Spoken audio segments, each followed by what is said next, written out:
razı deyiləm o fikirlə. Hamı deyir ki, qiymət taksidə tələb təklif üzərindən formalaşmalıdır. Rəqabət əsasında formalaşmalıdır. Burada sərf olunan insan əməyidir. Biz taksi sürücüsünü bir formal olaraq robot kimi təsəvvür edirik də. Yəni o insandır da, yəni bu insan. Əgər tələb təklif üzərindən insan əməyi formalaşsaydı, dövlətimiz tərəfindən bir insanın minimum əmək haqqı müəyyənləşməzdi. Onu da buraxardılar hansısa sahibkarlara, iş adamlarına ki, nə qədər istəyirsiniz, onun maaşını, məvacibi nə qədərdirsə, o qədər təmin edin də. Onu da onda buraxardılar. Bugün formalaşma qiymətə söhbət gedir. Bugünkü məsələdə razıyam sizə. İndi bu səhvdir, düzdür, mən onu dedim. Yox, məsələ o mənada demirəm. Amma mən ümumi götürərək dedim, tək fərd olaraq nəzərdə tutmuram. Amma hamımızın ümumi deyəndə, məsəl üçün, Azərbaycan Yerüstü Nəqliyyat Agentliyinin düzdür, qiymət tətbiq eləmək səlahiyyətində deyil. Yəni, bugünkü gün işləri görür, mən bayaq dedim, təqdirə layiqdir, bu müəyyənləşməli idi, kimlərə taksi sürücü deməlidir.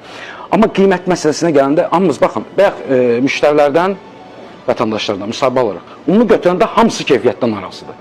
Keyfiyyətin belə aşağı səviyyədə olmağının səbəbi kimin gəldi taksi işləməyindən əlavə qiymətin ucuz olmağıdır. Mən adicə belə bir şey deyək də, bugünkü gün 2 manat 50 qəpik müəyyənləşib yaxın məsafələrə, 1 kilometrdən 3 kilometrə, amma çox hafif olsun, uzaq məsafələrdə onu tətbiq edirlər. Nəyə hesablanır?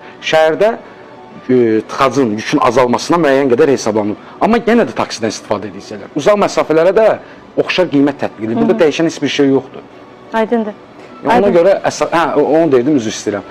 Qiyməti qaldırağın, yəni qaldırağın yox, əsaslandırmış taksi qiyməti var. Mən özüm, o ekspertlər daha yaxşı bilər, mən özüm hesablamışam, haradasa 86-87 qəpiyə 1 kilometrə qiymət hesablamışam. İndi bu yanlış ola bilər, yuxarı aşağı ola bilər, minimum gedişdən sonra. Qiyməti, məsəl üçün, müəyyənləşmiş bir qiymət səviyyəsini gətirəndə nə olacaq?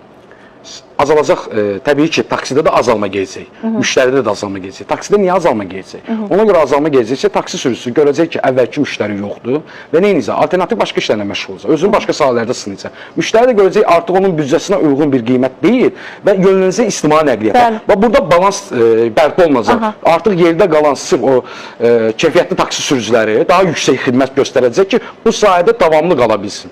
Aydındır. Ən gözəl məqama indi gəldik. Son dəqiqəmiz